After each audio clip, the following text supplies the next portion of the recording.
Hello, my name is Melanie. I'm 22 years old. I come from the United Kingdom.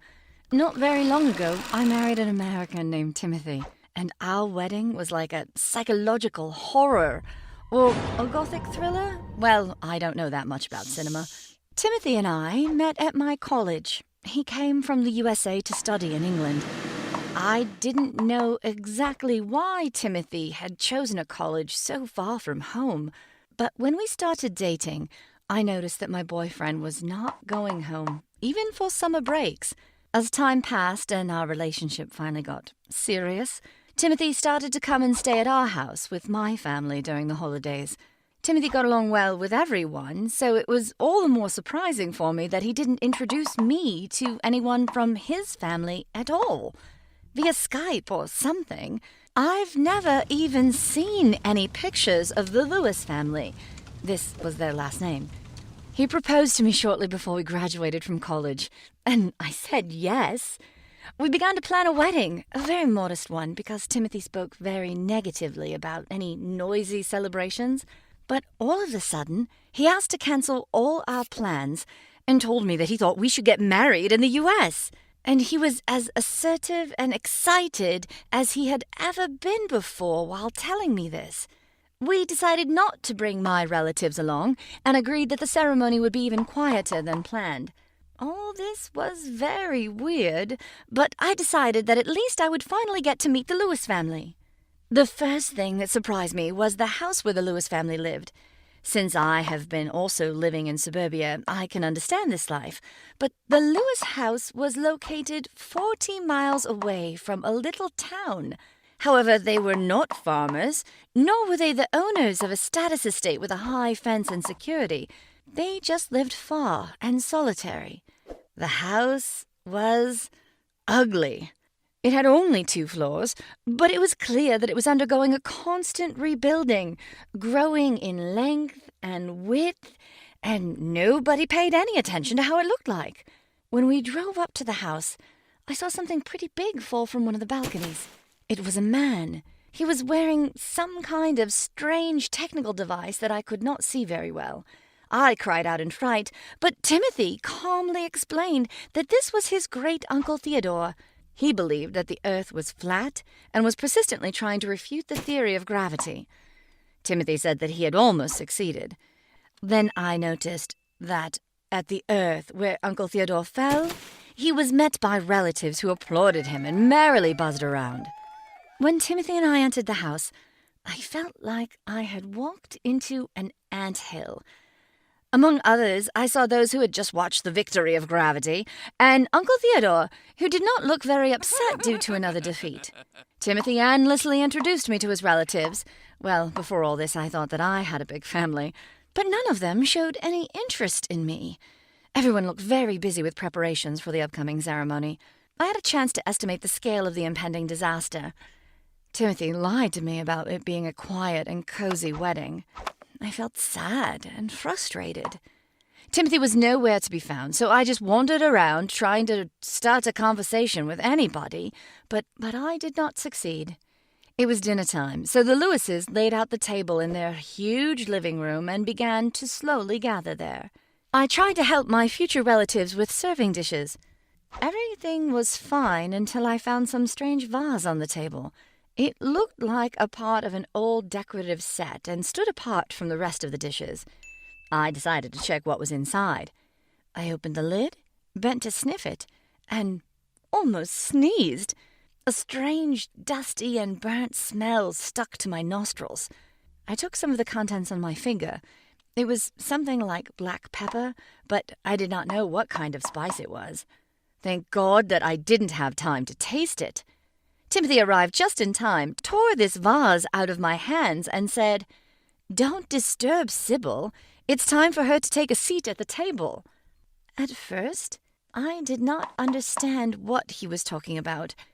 Timothy carried the vase to the other side of the table and carefully placed it near one of the serving plates.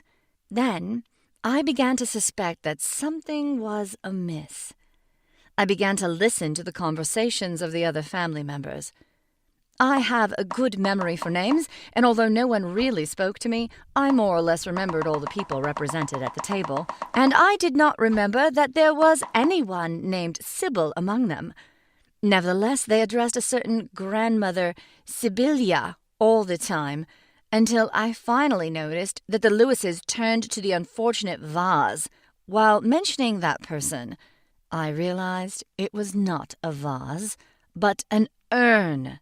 An urn with a certain grandma's ashes. I felt sick and furious.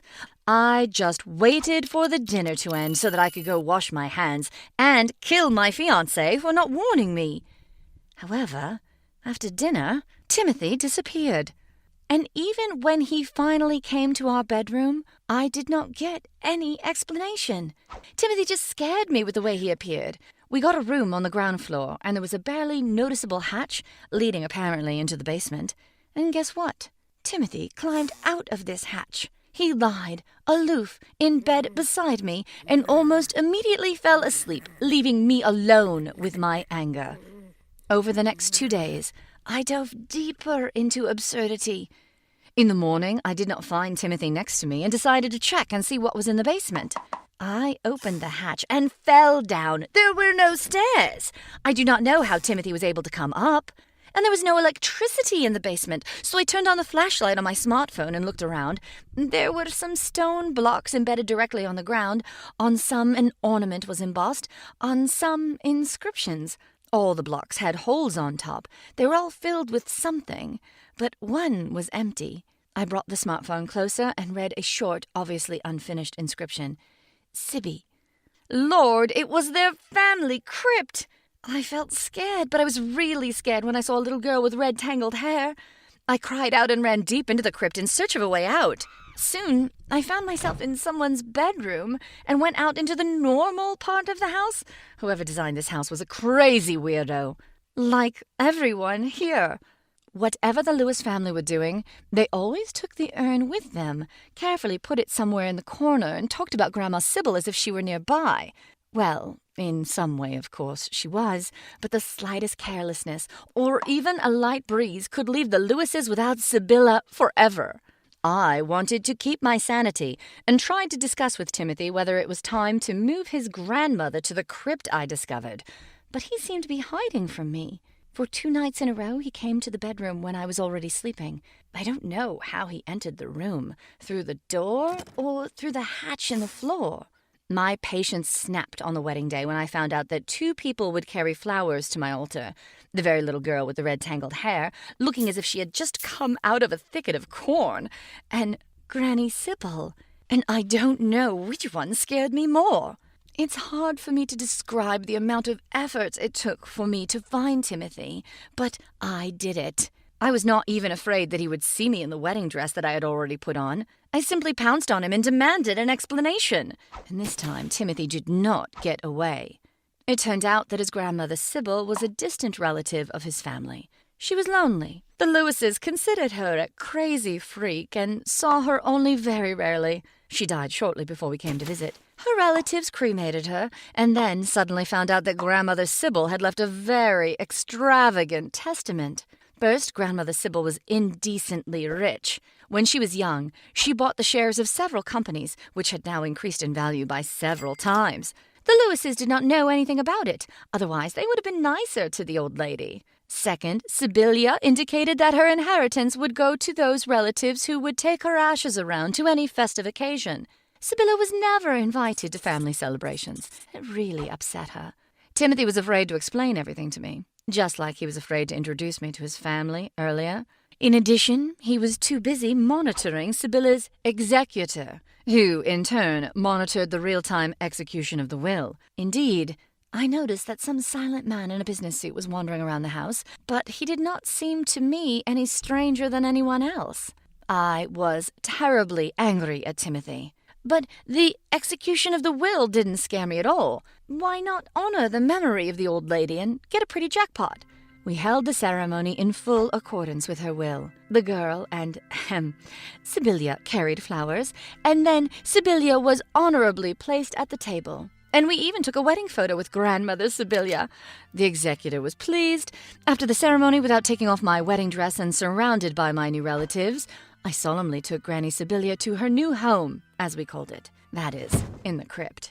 But you see, it seems to me that I am now losing my mind together with the Lewises. I only spent 6 months in their house, and somehow began to feel completely comfortable. But every time I went to the city, even alone, without anyone from the family, all the locals looked at me as if I were a ghoul who had escaped from an abandoned castle. Some old ladies strictly ordered me to stay away from their church, and young mothers called their children away from me. What was wrong with them? It became a problem for me to buy chewing gum at the supermarket. I felt that they did not want to even serve me. I shared my thoughts with Timothy, and he said very firmly that it was because of the hostility of the people around us that we should stay in his family's house. And to be honest, I don't know if I should get a divorce and run away or just relax and try to understand the essence of Uncle Theodore's experiments. Timothy says that now he's closer to success than ever.